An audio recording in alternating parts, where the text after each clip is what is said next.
Okay. Do you want to play rough? Okay. No.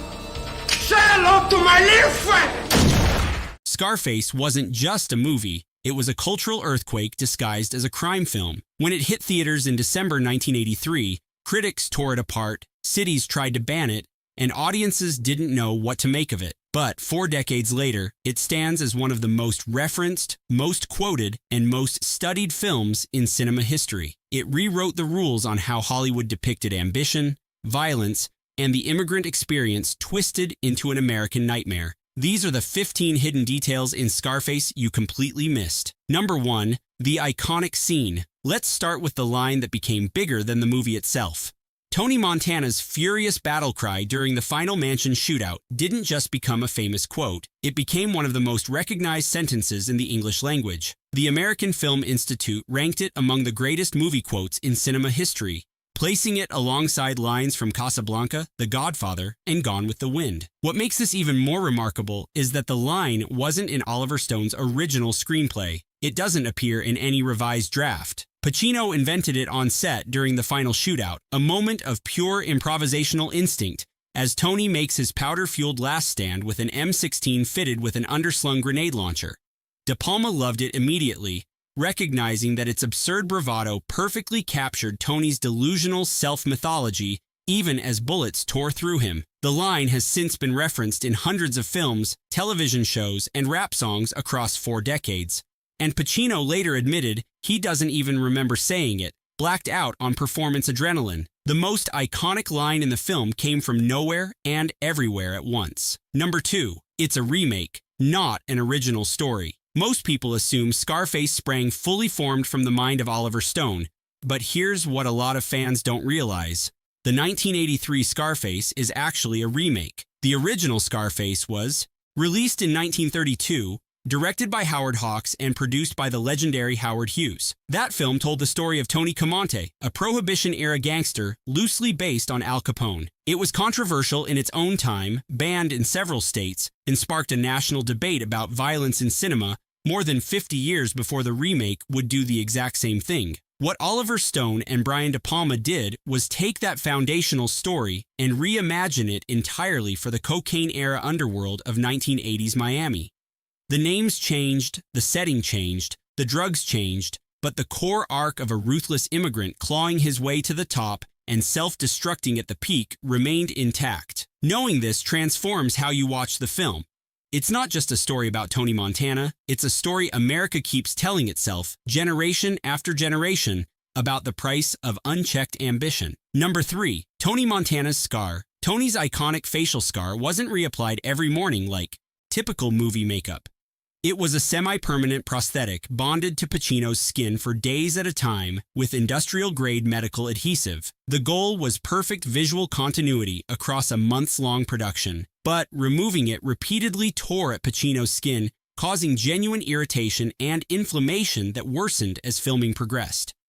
What started as a practical filmmaking choice became an unintended and painful form of method acting. The fake scar leaving real marks on the actor's face throughout the entire shoot. Number 4. The fake cocaine. All that white powder Tony inhales throughout the film was a mixture of powdered milk and pharmaceutical-grade baby laxative, chosen for its visual resemblance to cocaine on camera. Pacino snorted it repeatedly, take after take, across dozens of scenes over months of production. The buildup caused chronic sinus infections. By the final weeks, his nose was legitimately bleeding between takes, his sinuses inflamed and raw. Production halted multiple times so he could recover. The effects team later admitted they had underestimated the damage that repeated fake drug use would actually cause. Number 5. Tony's mansion was a real estate, not a studio set. The palatial compound where Tony lives his kingpin fantasy wasn't built on a studio lot. Production designer Ferdinando Scarfiotti selected El Furetis, an actual 1906 Mediterranean revival estate in Montecito, California. The massive fountain, the ornate interiors, all of it already existed. Even stranger, the property had rumored ties to organized crime throughout the 1970s, which the location team discovered only after scouting was complete. Life imitated art before the art even existed. The mansion was Tony Montana's aesthetic before Oliver Stone ever wrote the character. Number 6. Brian De Palma wasn't the first director attached. Before De Palma ever stepped onto set, Scarface was supposed to be a Sidney Lumet film. Lumet, the director behind Dog Day Afternoon, and Serpico had a strong working relationship with Pacino, but creative differences derailed the pairing. Lumet exited, and De Palma stepped in with a completely different sensibility: operatic, excessive, unapologetically stylized. Where Lumet would have delivered a grounded crime drama, De Palma created a Greek tragedy drenched in neon and synthesizers. That directorial switch is arguably the single most important creative decision in the entire history of the film. Number 7. Oliver Stone wrote the script in the grip of cocaine addiction. Stone has openly admitted he was deep in cocaine addiction during the writing process. He relocated to Paris trying to escape his demons, but the addiction followed him. The paranoia, the grandiosity, the spiraling self-destruction that defines Tony's arc all came from lived experience. Stone later called the script a warning he gave himself but didn't heed until his own life collapsed years later. That confessional honesty is what gives Scarface its uncomfortable authenticity, a rawness that still resonates because it was written from inside the storm, not looking back from safety. Number 8. Michelle Pfeiffer was almost not cast. Pfeiffer was still relatively unknown in 1982. Both Pacino and De Palma initially opposed casting her as Elvira Hancock, wanting a bigger name with proven star power. It was producer Martin Bregman who fought for her, insisting she had the right combination of beauty, coldness, and vulnerability. Even during production, Pfeiffer felt overwhelmed by the intensity of working opposite Pacino at his most immersive. But the gamble paid off spectacularly. Scarface became the role that launched her into major stardom, proving Bregman's instincts were exactly right. Number 9. Pfeiffer drew real blood from Pacino in her audition. Before being officially cast, Pfeiffer's audition became part of Scarface legend. During a screen test involving broken dishes and glass, she accidentally cut Pacino's finger. Instead of derailing the audition, the raw, chaotic energy impressed the production team. She later recalled the moment with a mix of horror and humor. Accidentally drawing blood from one of the biggest movie stars in the world during a job interview isn't ideal, but it proved the fearless commitment and raw intensity the role of Elvira demanded from the very beginning. Number 10. The only actual Cuban in the principal cast. In a film fundamentally about the Cuban immigrant experience, only one principal cast member was actually Cuban. Stephen Bauer, born Esteban Ernesto Echeverria Sampson in Havana, fled to Miami as a child during the early 1960s exodus. He reportedly got the role without auditioning.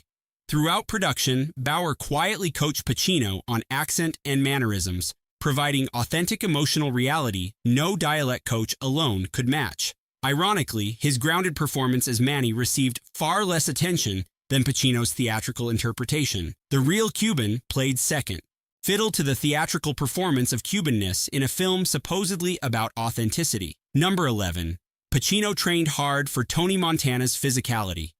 Pacino didn't just prepare mentally. He worked with personal trainers, knife combat experts, and legendary Panamanian boxer Roberto Duran to develop Tony's physical presence. Duran helped him build that coiled, predatory energy Tony carries in every scene. The training wasn't about looking like an action star.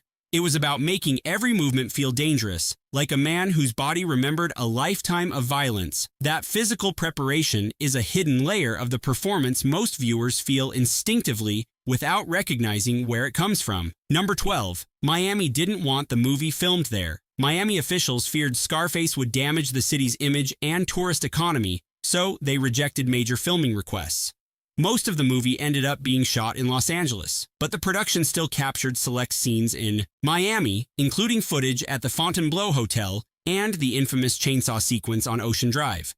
Ironically, Scarface eventually became a massive cultural phenomenon within Miami's Cuban-American community and a defining piece of the city's identity. The city that tried to kill the film ended up being permanently and inescapably defined by it. Number 13. The shoot was long and brutal. Filming ran approximately 24 weeks from late 1982 into May 1983. Nearly half a year of grueling principal photography, on-set accidents, delays, and the sheer physical toll on the cast pushed everything beyond what anyone planned. Pacino was essentially living inside Tony Montana for 6 months straight, maintaining that intensity day after day. That exhaustion shaped the final product in ways audiences rarely appreciate. A shorter shoot might have been tighter, but it wouldn't have the raw, depleted energy that bleeds through every frame of the final act. Number 14. Steven Spielberg directed a shot in the final gunfight. While visiting the set during the climactic mansion shootout, Steven Spielberg didn't just watch. He actually directed a single camera shot that made it into the finished film. The exact shot has never been publicly identified, meaning every time you watch the final gunfight, you might be looking at a Spielberg composition without knowing it. Two of the most influential directors of the 20th century collaborating for a single moment in one of cinema's most iconic sequences, a hidden layer most viewers have never even imagined was sitting right there in front of them. Number 15. The MPAA initially gave the film an X rating. Before anyone saw Scarface, the MPAA nearly killed it with an X rating for cumulative violence and language. In 1983, that rating meant an absolute death sentence for any mainstream theatrical distribution. De Palma fought back, challenging censors to find a single frame in the chainsaw sequence where the blade actually touches flesh. They couldn't. The violence existed entirely in the viewer's imagination, constructed through sound design and reaction shots. After multiple appeals, the film finally secured an R rating. Without De Palma's refusal to back down and his willingness to challenge the system head-on, audiences might have only seen a watered-down shadow of the real thing. From a fake scar that left real marks to a line nobody wrote that became immortal. From a city that rejected its own story to a ratings board that couldn't prove what it wanted to censor. Scarface was built on chaos, contradiction, and commitment that bordered on self-destruction. It was dismissed on arrival, then resurrected by the very culture it depicted. These 15 details prove that the real story behind Scarface is just as wild, just as excessive, and just as completely unforgettable as anything Tony Montana ever did on screen. So, which detail surprised you the most? Drop it in the comments. And what classic film should we dig into next?